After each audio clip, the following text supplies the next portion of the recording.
They say an alliance is as strong as its weakest link. Problem is, who decides what is the weakest link? No one wants to be called that. All countries want to be the leader or at least a lieutenant.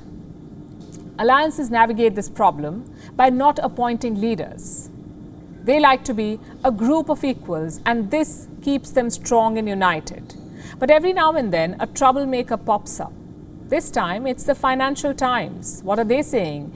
India's COVID calamity exposes weakest link in Quad alliance. That's their headline. In all fairness, it's not a new one. Other publications have carried similar pieces. They've questioned India's intent, not its capacity though. They've asked questions like if India is equally committed to the Quad, if India was having second thoughts. But the Financial Times takes a different route. They are questioning India's capacity. They're asking if India is worthy of being a member of the Quad. And their premise is the Wuhan virus outbreak. Let me quote from this article. It says, India's image has been running ahead of itself, but the world is coming to realize the limits of India as a rising power. Even Indians misread their own capabilities. They're talking about vaccines, specifically a Quad vaccine initiative launched in March last year. India would produce the jabs, the US, Australia and Japan would fund it. That was the plan.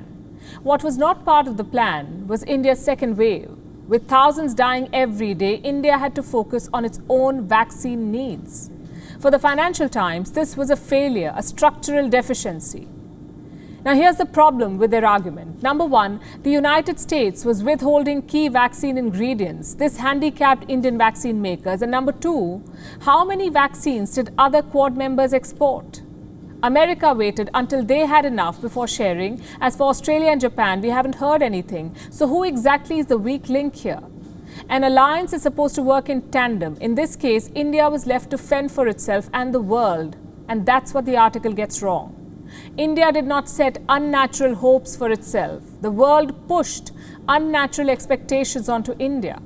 Well, here's another problem. These discussions shift the focus away from the Quad's real goal, and that is to counter China.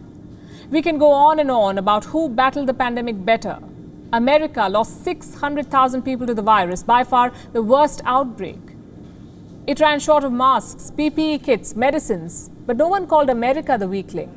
And by the way, it was India who ended up supplying those medicines to the US.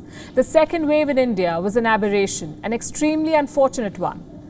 Some in Washington realized this, like Lisa Curtis from the Center for a New American Security. Here's what she said, and I'm quoting again, "It is just a hiccup that we have to attribute to the unpredictable nature of the coronavirus."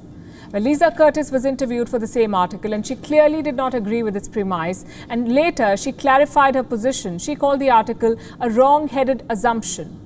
So you really have to wonder, what was the point of this piece?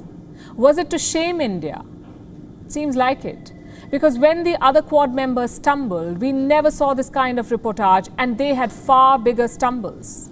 Right now, Japan is huffing and puffing towards the Olympics. Just 6% of the people there are fully vaccinated. What's their population? 125 million. It's a fraction of India's. And with this poor record on vaccination, Japan is going to welcome athletes from all over the world.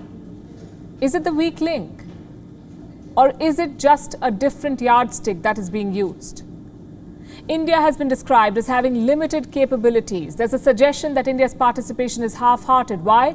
Because of the traditional non-aligned position. And to think, only one Quad member actually borders China. Only one Quad member lost soldiers fighting China, and that Quad member is India. The fact is, India has the most to gain and the most to lose from the Quad.